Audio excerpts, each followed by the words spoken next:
Don't forget to subscribe and leave a comment on this video saying I subscribed. Let's get into it.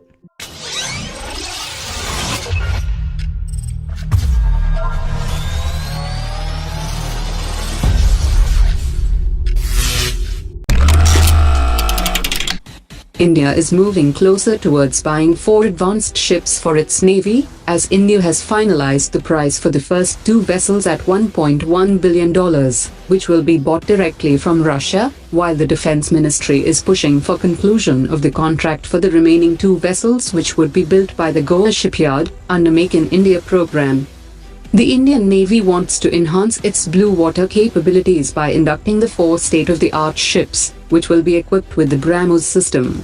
After the defense minister's visit to Russia, the Russian and Indian sides have completed the price negotiations for the materials that will be supplied to the Goa shipyard limited by Russia, and it costs around $200 million. Government sources have said that the Indian negotiators have also managed to get a discount of 18% in the contract from Russia. The Indian Air Force has fielded 8 Tejas fighter jets in its largest military exercise in 3 decades, and the exercise also saw the participation of 160 Su-30 aircraft and several other platforms.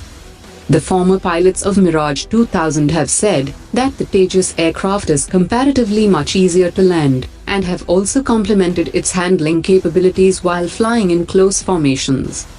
Hindustan Aeronautics is confident that the air-to-air refueling between Su-30 and Tejas is possible, and will be demonstrated when Tejas is cleared for in-flight refueling. SMPP Private Limited has said that the Ministry of Defence have already tested the bulletproof jackets for a period of 4 months, before signing the 639 crore rupees deal for 1.86 lakh jackets for the Indian Army.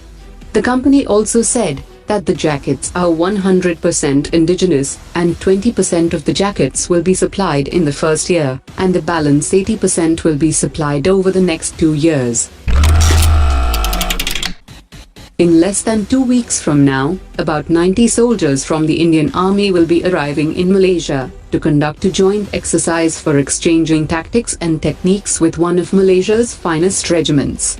About 113 soldiers from the Malaysian Army are expected to participate in the 2-week-long exercise with the Indian Army. Tata Boeing Aerospace Limited will start the commercial supply of the fuselage for the Apache helicopters by June 2018 from its newly opened facility in India.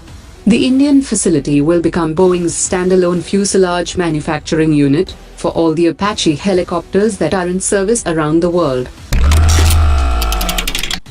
According to a Defense Ministry notification, the Modi government has decided to create a Defense Planning Committee, which will be under National Security Advisor Ajit Doval, that will drive the country's military and security strategy and accelerate the acquisition of defense equipments. Russian helicopters have developed a training program for Kamov 220-60 helicopters, which is tailored for the Indian Air Force and Indian Army. The program will see 4 simulators for Kamov 220-60 pilot training, which will be placed at Indian military facilities.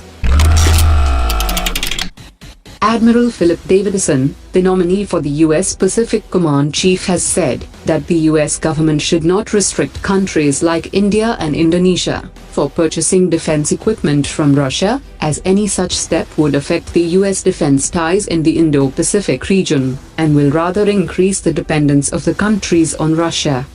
He also emphasized the need to establish a strong foundation in a military-to-military relationship with India.